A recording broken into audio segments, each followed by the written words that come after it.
Continuamos en Soria en Serio en esta noche de miércoles tan fría en la que estamos tocando temas muy candentes. Es un contraste el que tenemos en el programa de hoy. Y vamos a hablar ahora en este caso de economía, algo que nos toca el bolsillo a todos, dependiendo del tipo de economía, pero que nos preocupa también al mismo tiempo. Y para hacerlo contamos con una gran experta como es Mercedes Ciria. Muy buenas noches. Muy buenas noches. Bienvenida y gracias por estar con nosotros. Gracias a vosotros. Porque hay muchas cuestiones que analizar. Yo creo que podríamos estar semanas, años, quizá analizando la economía actual. Si tenemos que resumirla, Mercedes, la situación que estamos atravesando en estos momentos.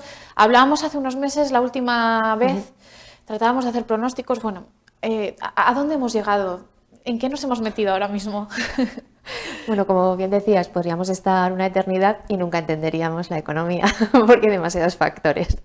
Entonces, bueno, estamos arrancando 2023, empezamos nuevo año fiscal, para que nos entendamos, ¿no? Porque a veces nuevo año. Y claro, pues arrancamos con muchas circunstancias distintas, ¿no? Con una inflación que, bueno, pues que sigue ahí, sigue muy elevada, pero no tanto como anteriormente. Estamos en una buena posición respecto a otros países de Europa, también tenemos que ser conscientes de ello. También el pasado, ¿no? De dónde veníamos y cómo se va calculando la inflación, igual es una de las razones, pero bueno, tenemos aspectos, yo creo, también que valorar, los aspectos positivos, ¿no? Y yo creo que si no empezamos el año con buenos propósitos y con mucha energía, pues posiblemente no acabaremos bien. Entonces, siempre empezamos el año diciendo, el próximo año voy a hacer y voy a, ¿no? Empezamos, de hecho, yo empiezo siempre con planes estratégicos, ¿no? ¿Qué va a pasar en 2023 y hacia dónde vamos a dirigirnos? Creo que a nivel social, de nuestra provincia, etcétera, pues tenemos un año también, bueno, no solamente de nuestra provincia, sino de otros sitios, pero tenemos un año político, porque tenemos también un cambio probable en elecciones, no solamente en Soria, sino en toda España, y eso al final revierte en la economía también. Por ese impasse que se produce, ¿no? Incluso, ¿no? De incertidumbre por parte de unos y de otros hacia dónde, qué va a surgir y qué va a suceder. Tenemos, bueno, proyectos también europeos muy interesantes y yo sobre todo creo que es eso, que tenemos que por lo menos empezar el año con muchas ganas.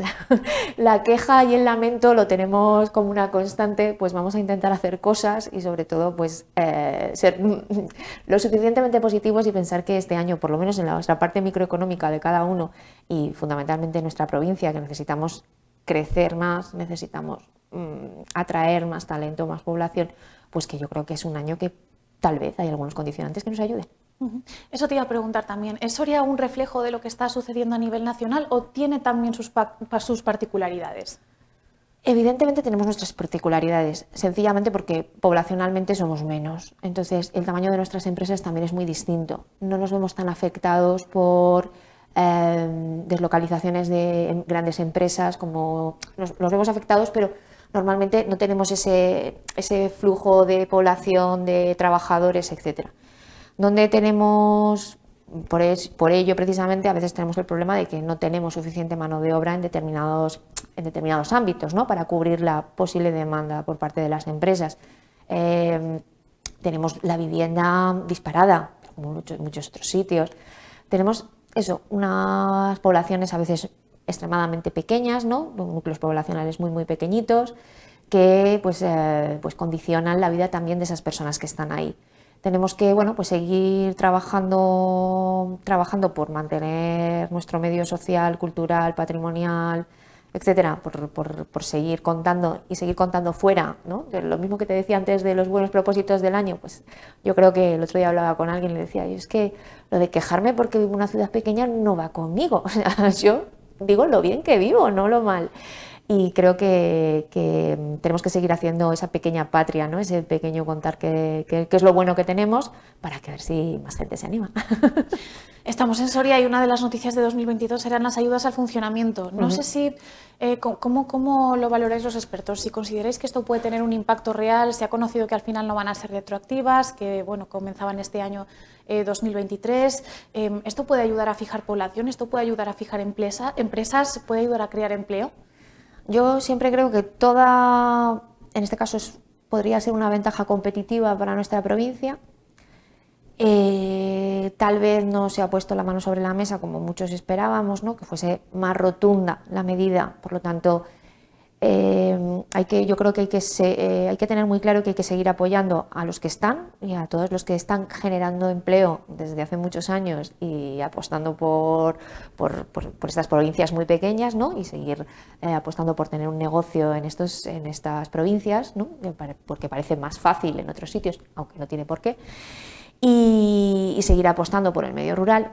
Entonces es una medida que va enfocada a pequeños municipios, fundamentalmente, ¿no? A toda la provincia, municipios de menos de 1000, de más y menos de 1000, pero esperábamos, o yo personalmente esperaba lo que teníamos, ¿no? Sobre la mesa en un principio, que creíamos que iban a ser pues mucho más rotundas, y por supuesto que hubieran sido retroactivas, ¿no? Era una medida que estaba prevista o que podía haberse iniciado perfectamente en enero del 2022, pero nos tenemos que quedar con que, bueno, pues tenemos algo sobre la mesa, algo que nos diferencia, entonces contémoslo y hagamos que algunos me han dicho, bueno, es que claro, beneficia tal vez a las nuevas empresas, ¿no? Aquel que crea nuevo empleo. Bueno, pues los que tenemos ya empleo creado o puedes optar a crear nuevo empleo, pues tienes esa ventaja competitiva, y si vienen nuevas empresas, fenomenal.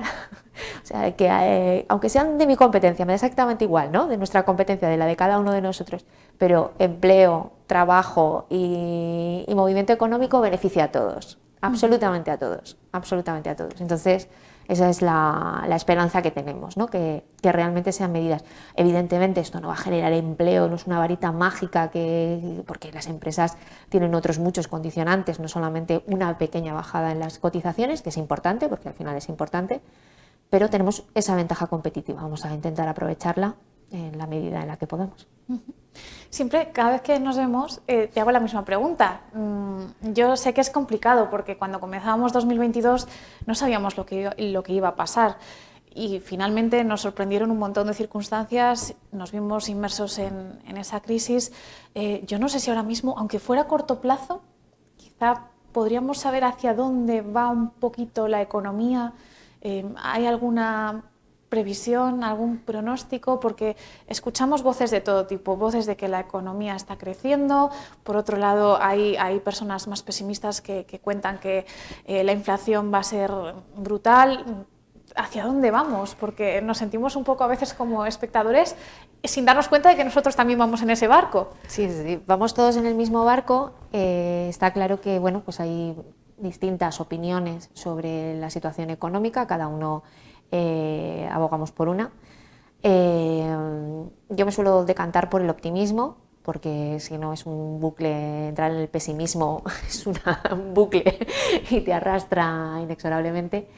Y porque creo realmente que 2023-2022, evidentemente la crisis de Ucrania, allí lo tenían, ¿no? Los que estaban más cerca lo tenían bastante claro que iba a saltar por los aires, no tal vez de la manera que ha saltado, evidentemente los propios ucranianos no lo esperaban, pero a nosotros nos atropelló por completo.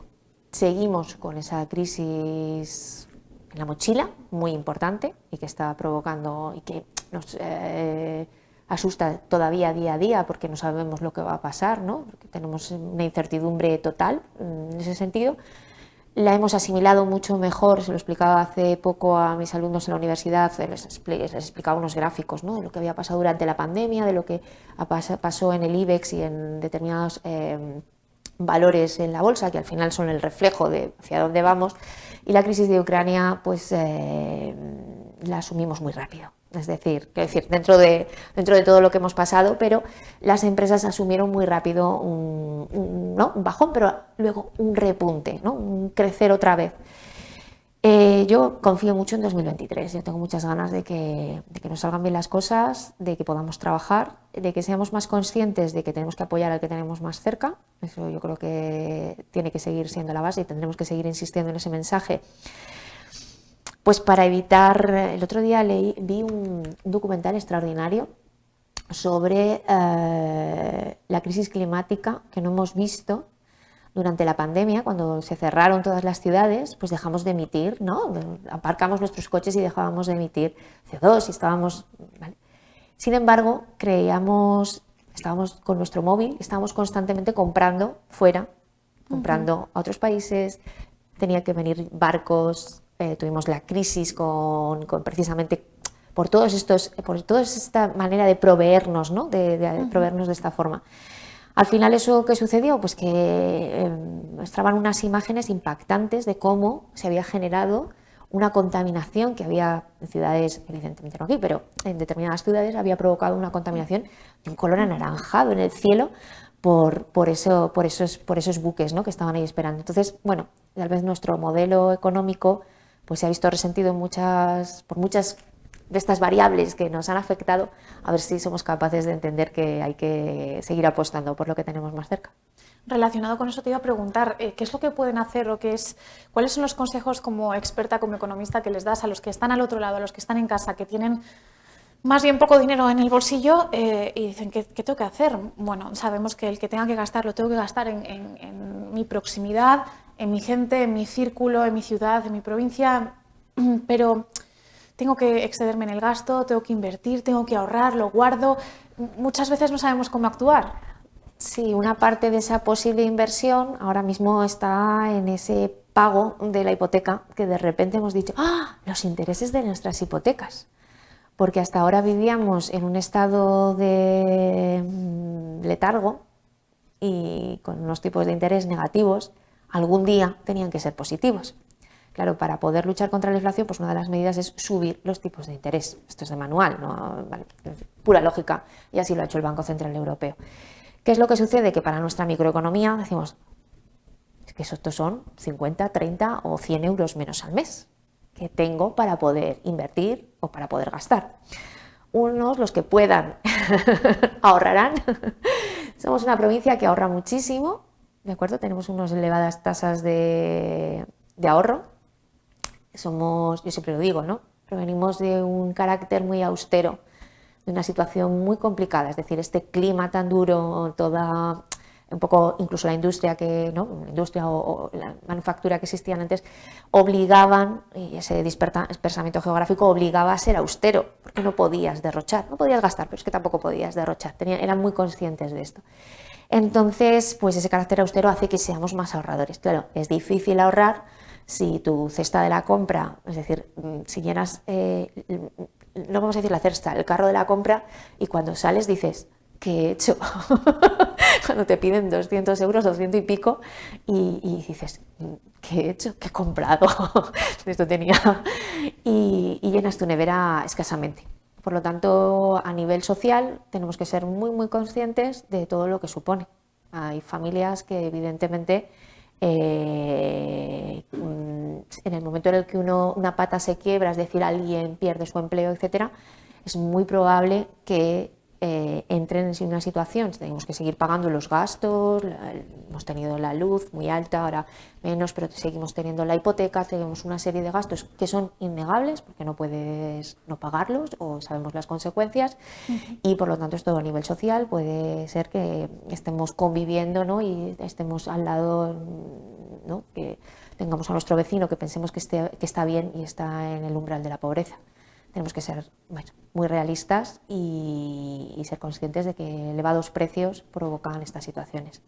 Quería preguntarte también de algo que has hablado hace unos instantes, las hipotecas.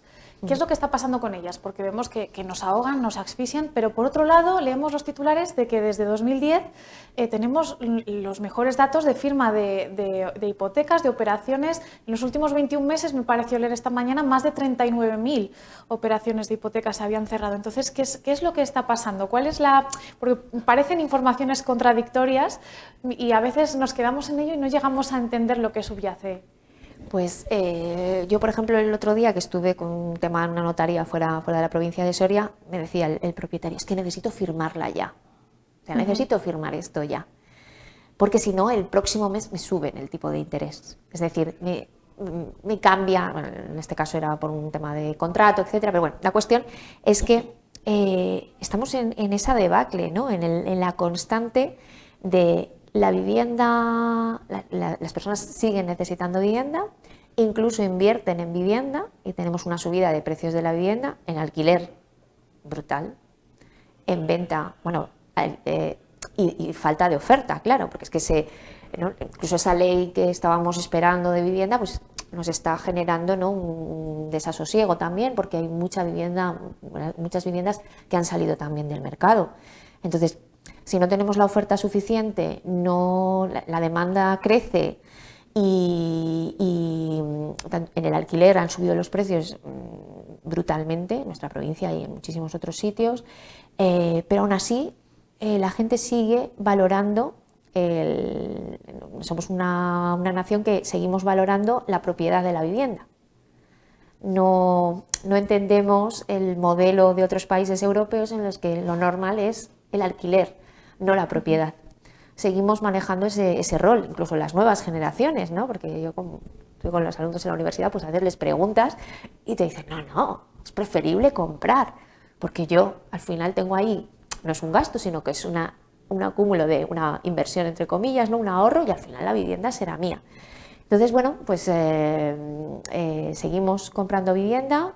También es cierto que hubo muchos movimientos incluso de, al final, inversores extranjeros en España, también salida de fondos de inversión. O sea, hemos tenido un año un poquito convulso en el sector inmobiliario, pero bueno, en nuestra provincia pues tenemos sobre todo eso, el tema del precio brutal del alquiler y vivienda nueva que sigue saliendo y que sigue teniendo compradores, pero supone un coste elevado para las familias. Entonces, bueno, pues hay que una parte de nuestros ingresos van directamente a nuestra vivienda y muchas veces es el 50% o más. ¿Hacia dónde nos llevan las hipotecas? ¿Qué pasará, por ejemplo, con las de tipo fijo? ¿Qué es lo que...? Siempre estamos con ese tema, la hipoteca fijo o variable, ¿no? Y entonces yo siempre digo lo mismo. Piensa que tu banco, cuando pensó qué tipo de interés, o sea, yo, más que, voy a explicarte de otra manera, como a veces lo explico a los alumnos en la universidad, les digo, venga, vamos a pensar cuánto nos cuesta una vivienda, pues 100.000 euros, ¿no? Entonces, ¿a cuántos años la compramos? ¿A 20, a 30, a 40? Digo, 40. Y entonces decimos, vamos a ver cuánto supone esto en intereses. Y cuando ven, claro, el banco al final nos está haciendo un enorme favor. Nos está permitiendo tener una vivienda sin nosotros tener el dinero. Ellos no están seguros de que nosotros vayamos a pagarlo. Entonces, a cambio de ese enorme favor que es, te presto el dinero, ¿no?, y tú puedes hacer esto que tú quieres, que es tener una vivienda, que es algo básico en la vida, pero que tiene un coste enorme, pues a cambio de eso, yo evidentemente tengo que ganar algo, ¿no? Porque ese es su negocio. Como el frutero vende manzanas, pues en los bancos nos ofrecen dinero. El problema de los tipos de interés es que, claro, hemos vivido, como te decía, ¿no?, en una especie de estado utópico en el que a tipos de interés negativos, el Euribor en tipos de interés negativo, pues claro, algunos, los que firmamos las hipotecas, tenemos varias, y firmamos bien la hipoteca, pues hemos estado pagando 0 euros de interés. Por lo tanto, solamente amortizábamos el capital. Y este es el ejemplo de que les pongo a los alumnos, ¿no? Una cosa es la amortización de capital y otra parte son los intereses. ¿Qué es lo que sucede? Que como ciudadanos muchas veces solamente nos fijamos en cuánto voy a pagar, que es la cuota final. No, la cuota final es capital e intereses. Calcula cuántos intereses vas a pagar si haces que esta inversión sea más larga en el tiempo, es decir, que tu financiación sea más larga en el tiempo. Al final parece un cálculo muy sencillo, pero sigue costando mucho. Por eso ahora pues, los bancos intentan que lo entendamos mejor y que seamos más conscientes de realmente que estamos firmando una hipoteca, y una hipoteca es de por vida, o por lo menos para muchos años. Aquí ya no es de por vida. Yo he visto hipotecas en otros países que pagaban los nietos, pero normalmente aquí pues no. Pero es un sobrecoste, evidentemente, un coste enorme para una parte enorme de nuestros ingresos se van a esa amortización de la vivienda y una pequeña parte a los intereses. Claro, en el momento en el que no subes los tipos de interés, no sube la cuota y no estábamos acostumbrados. Si tenemos que hablar de economía, de polémicas relacionadas con ello, también últimamente las reformas laborales, los empleados, hay mucha polémica con los fijos discontinuos. No sé cómo puede afectar esto a la economía. Imagino que el peso sea grande, pero ¿hacia dónde la lleva esta figura laboral? La figura laboral del fijo discontinuo, yo es una figura laboral que he apoyado, yo he impartido muchísima formación de laboral y siempre lo digo, o sea, yo a muchos empresarios se lo he dicho, es que estás peleándote porque no puedes seguir contratando a esta persona jo, pues es que tengo este buen trabajador, pero claro, como han pasado X tiempo, ya no puedo volverlo a contratar porque el convenio, el estatuto no me lo permite. Yo muchas veces les decía, contrátalo fijo discontinuo. Esta persona está dispuesta a, no, entre comillas, porque a todos nos gustaría tener un trabajo súper bien remunerado de 8 horas al día.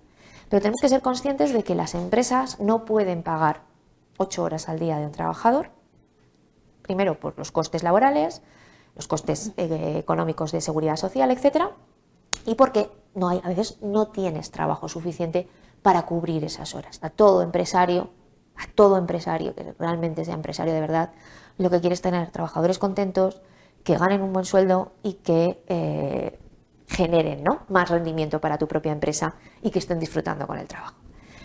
¿Qué es lo que sucede? Pues que el fijo discontinuo es la solución, ¿no?, que ya estaba. O sea, que decir, fijos discontinuos, esto es, vamos, podías hacerlo desde hace muchísimos años, ¿no? Sí, lo que que pasa es algo actual, pero que ahora ha saltado sobre la palestra, ¿no? Nadie se planteaba un fijo discontinuo. Yo cuando a veces le contaba a la gente los fijos discontinuos me decían, no, pero eso es para los comedores escolares. Digo, no, perdona, eso lo puedes usar para lo que tú necesites.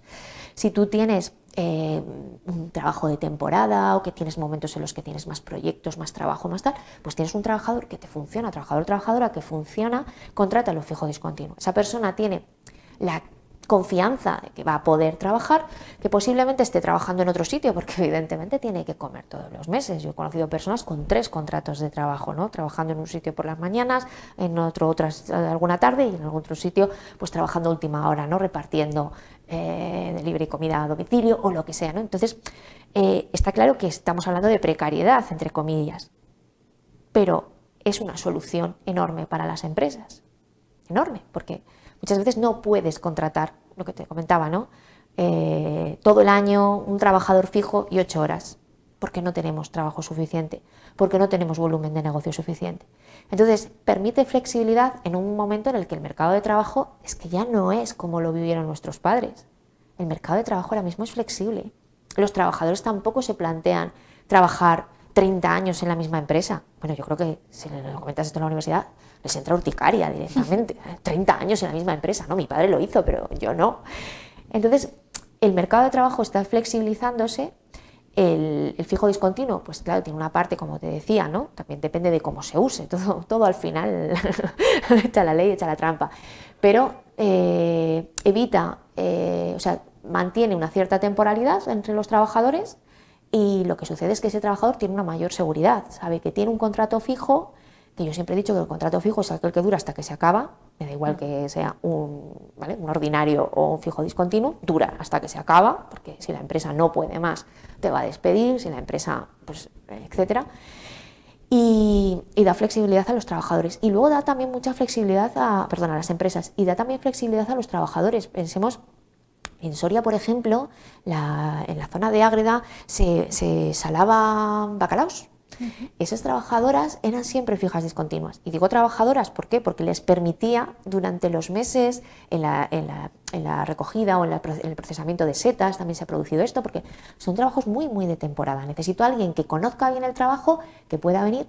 Y entonces, bueno, pues es una persona que evidentemente se va a tener que buscar la vida para poder subsistir de otra manera, pero también te da una parte de conciliación. Es decir, puedo decir, bueno, pues yo sé que estoy trabajando, yo he conocido fábricas como Nestlé, en la fábrica de helados, que en verano evidentemente no se producen helados, trabajadores fijos discontinuos, pero hace 15 años, trabajadores fijos discontinuos, y te da flexibilidad. Esas trabajadoras, que fundamentalmente eran trabajadoras, tenían disponible todo el verano para estar con sus hijos y tienen derecho a una prestación por desempleo. Entonces, puede haber condicionantes negativos, evidentemente, si no se usa adecuadamente, y tiene esa parte de precariedad, pero tenemos que pensar en la flexibilidad que da a empresa y a veces a trabajadores.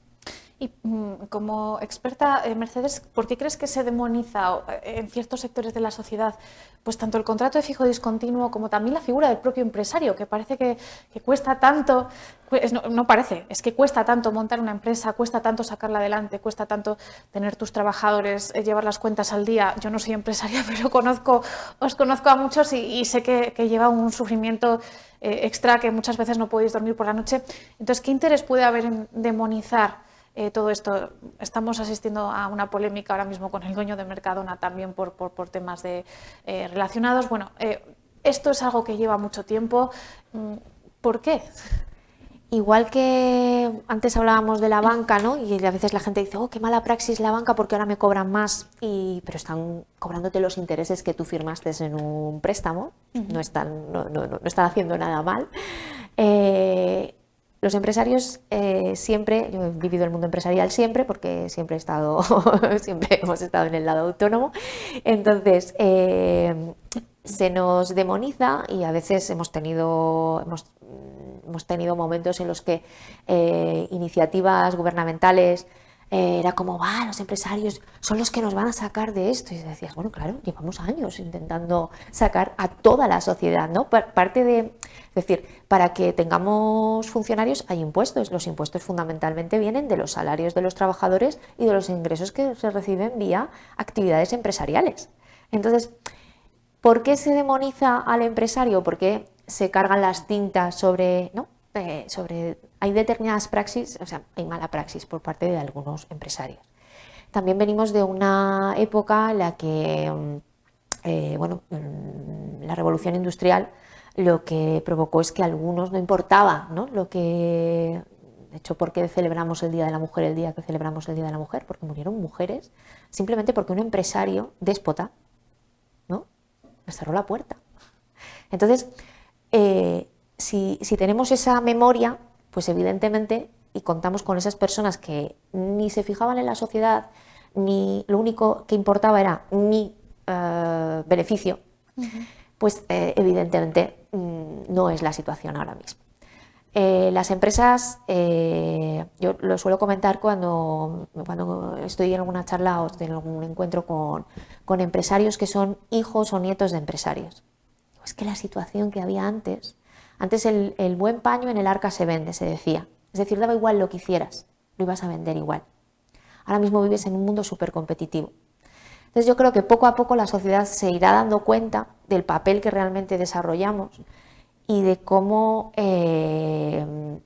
sin ese tejido empresarial, industrial, comercial, tenemos a la hostelería, tenemos a tantos sectores que son básicos para que desde el momento en el que alguien se levanta por la mañana y ve la luz y suena la alarma, pues resulta que hay una energía eléctrica que llega a su casa gracias a una empresa. Es decir, todo lo que hacemos a diario viene a través de empresas, excepto lo que nos suministran o los servicios que nos suministran las administraciones públicas, que evidentemente se nutren del dinero que les llega vía impuestos, que fundamentalmente viene de las empresas o de lo que los trabajadores ganan en esas empresas. Entonces, bueno, pues yo creo que seguimos en esa brecha. Yo nunca he tenido problema con esto. Creo que depende también del valor social que le des al trabajo que tú realizas y eso siempre te viene devuelto de alguna manera, ¿no? Si tú entiendes quiénes son tus empleados, por qué están trabajando y ellos saben, ¿no?, hasta dónde puedes pagar, qué es lo que puedes hacer, qué es lo que está sucediendo en el día a día de tu empresa. Si eres más transparente, la sociedad lo va a ver de otra manera y nuestros trabajadores también. Aunque da lagunas de falta de transparencia, pero bueno, cada uno sabe cómo gestiona su negocio. Pues Mercedes, me encanta terminar el programa contigo porque siempre me voy con una dosis de optimismo a casa. La verdad que hoy para irnos a la cama es el mejor mensaje que podríamos tener. Nos quedaríamos hablando horas, pero sí, se nos va el tiempo, se nos va y tenemos que terminar por hoy, pero esperamos tenerte muy pronto con nosotros también aquí de nuevo en Soria en Serio. Gracias, Mercedes, por estar con nosotros. Muchísimas gracias, Ana, un verdadero placer. Cuídate mucho. Muy buenas noches. Gracias a todos. A todos ustedes nos despedimos por hoy. Recuerden que volvemos el próximo miércoles a partir de las 9:15 de la noche aquí en Soria en Serio con más temas de actualidad. Que pasen muy buena noche.